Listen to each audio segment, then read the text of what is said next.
Peace and power. Shabbat shalom. What it do? What it do? It's your Hebrew. Mikael Koben Yahoo. Kyle B. Michael. All the same. What's good though today? Today is Shabbat. I'm making this like a little weekly ritual.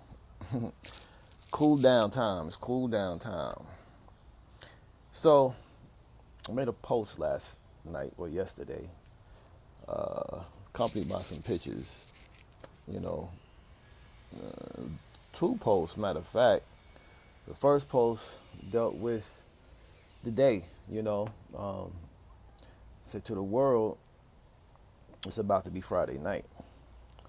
To those of the kingdom, it's about to be Shabbat Eve. And then the second post I made was those in the world are different than those of the world. They behave and act different than those of the world, And it just popped in my mind this morning as I'm, wrapping up my cool down. I wanted to come on here and share something.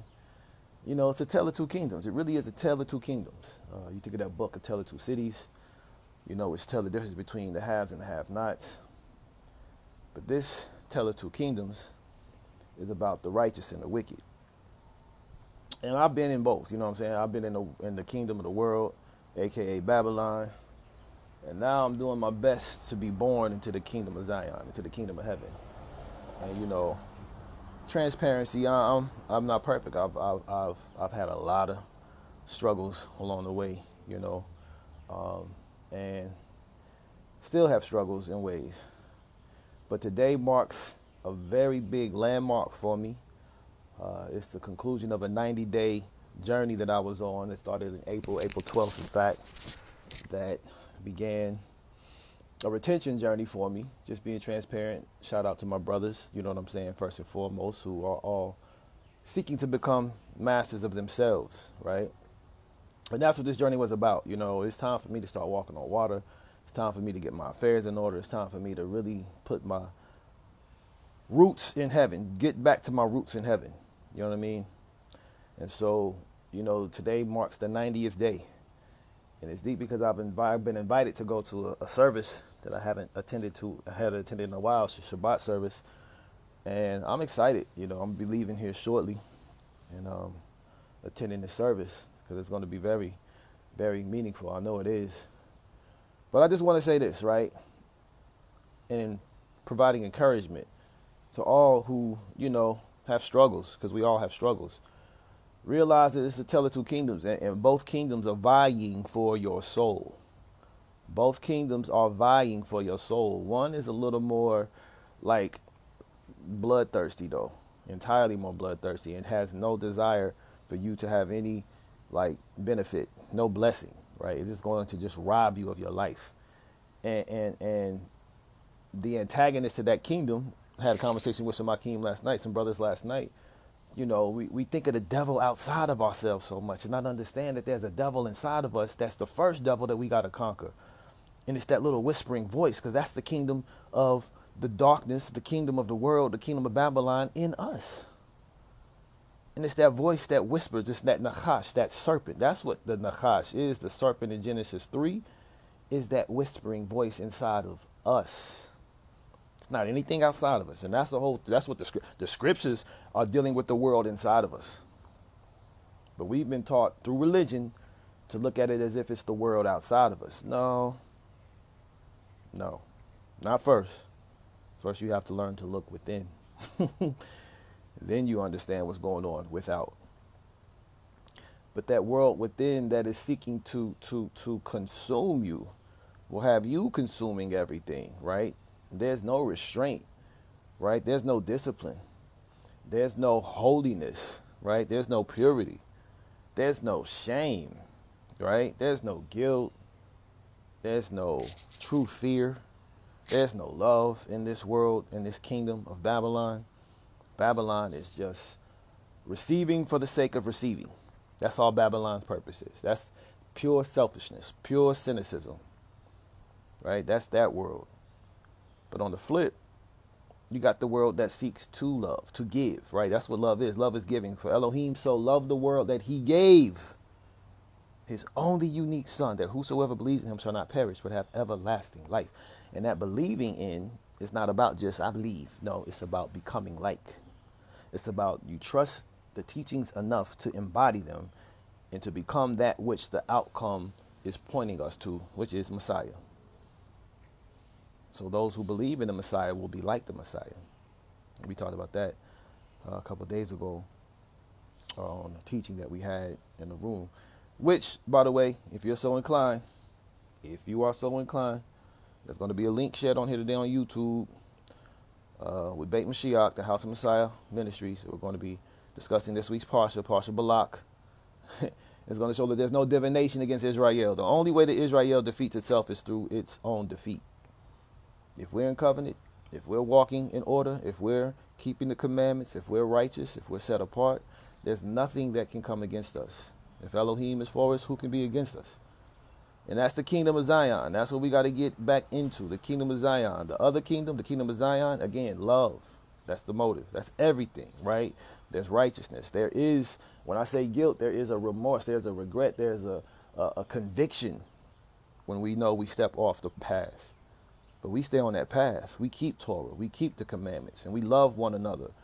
In fact, the entire Torah is summed up in two phrases. I'm going to use the Hebrew and then I'm going to come into the English. The first one is Ve'ahavta et Hashem Elohecha b'chol levevcha v'chol nafshecha v'chol miltecha. And then you have the second one like it. It says, where does it go? It goes Ve'ahavta orecha kumecha. You shall love your brother. Ve'ahavta. I forgot the second one. But short story shorter, love the Most High with all your heart, soul, and strength. Love your neighbor as yourself. That's what the kingdom of Zion is all about, right? We have enough love in our heart to consider others.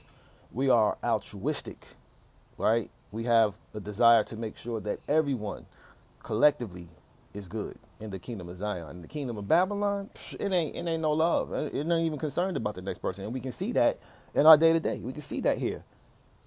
And so many people are operating out of a Babylonian heart and a Babylonian mind that they don't even know it. Because Babylon is confusion. Babylon is cynicism. Babylon is straight carnality, straight flesh, lust of the flesh. They inflame. That flesh is inflamed, right? And it's so blinding that you won't even know it. And I've been there. Straight up, I have been there, you know. And it's a matter of acknowledging that. You know, it's like an addict in recovery. You got to acknowledge what's going on first in order to make the adjustment. You got to make the pivot. Because if you stay stuck in that, you know, that's your soul. That is your soul. And people just think that this flesh, this body is just who we are. No, that's not who we are. We are souls that have bodies that are possessed by some sort of spirit. Now, that's the thing that people don't really want to deal with. There's some spirit that is in control of your soul. The question is, what spirit is operating within you? And that's going to let you know what kingdom you're functioning in, what kingdom you're a part of. And the idea for humanity, human beings, Homo sapiens, when you understand that word Homo sapiens, a wise, sagacious human being, right? Which is what the Torah actually prescribes, a Talmud Chacham, a wise student. That's the same thing as a Homo sapien. A Talmud Chacham is a wise student. A Homo sapien is a wise human. It's the same thing. And what's the wisdom? It is Torah. Accept it or not. You know, that's the choice that we all have to deal with. But again, we have to make our minds up. And this is what the prophet and the successor of Moshe shares with.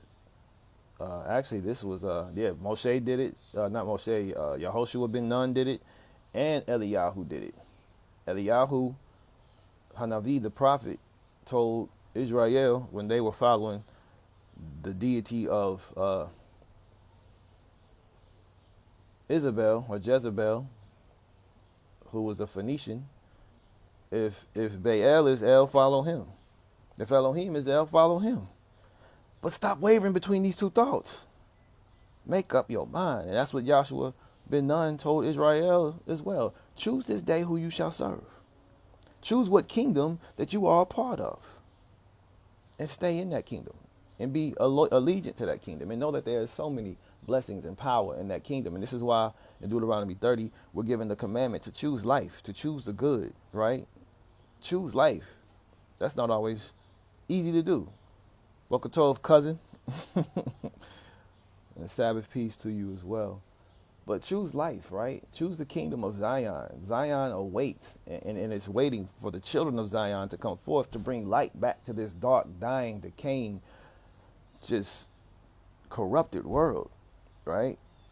And the tale of two kingdoms is a tale of those who are making the kingdom of heaven or the kingdom of Zion a reality on earth. And that's what we are supposed to do. We're not going anywhere. And it ain't about dying and going to heaven. No, it's about making that here. It says that, our Father who art in heaven, hallowed be thy name, thy kingdom come, thy will be done on earth as it is in heaven. That's our responsibility to make that manifest right here, right now. Right? We're not going anywhere. We're making it a reality here. That's the responsibility and the goal that we all have, to make it a reality here and now, because the kingdom is in you. If you haven't checked out The Kingdom Within, the manifesting prophetic messianic redemption, check it out. If you haven't checked out The Pattern of Adam Revealed, revealing humanity's highest purpose, check that out as well. It's on Amazon. 2 books by yours truly. And also you can check out The Theocratic Anarchic Manifesto. Yeah, all on Amazon. Go on Amazon, just type in B. Michael Long, or type in Mikhail Corbin Yahoo, and you can see those books right there. They're heavy weights, but they're very necessary in this day and time. And they're not thick, long reads. They're, some good, decent reads to get you to where you need to be in terms of understanding where we are and what we need to do, most importantly. So check those out. I'm about to go ahead and sign out and get ready for this service I'm about to attend. So I pray you all have a great day. 1 p.m. I'll be on here. I won't be on here, but I'm going to share a link on here for you all to check out if you're also inclined. Dealing with this week's portion, Parsha Balak. We're going to be reading from the book of Numbers, dealing with the king of Moab, who is Balak, and also the prophet from the grandson of Laban, Balaam bin Beor, the son of Beor, and how Israel overcomes everything, and then how we also shoot ourselves in our own foot. But again, I want to just leave this here. Tell the two kingdoms. Make sure we choose the right kingdom, enter into that right kingdom, know the difference, know the outcomes. Ooh-wee. B. Michael. Mikhail Corbin Yahoo signing off. Peace and power. Shabbat shalom.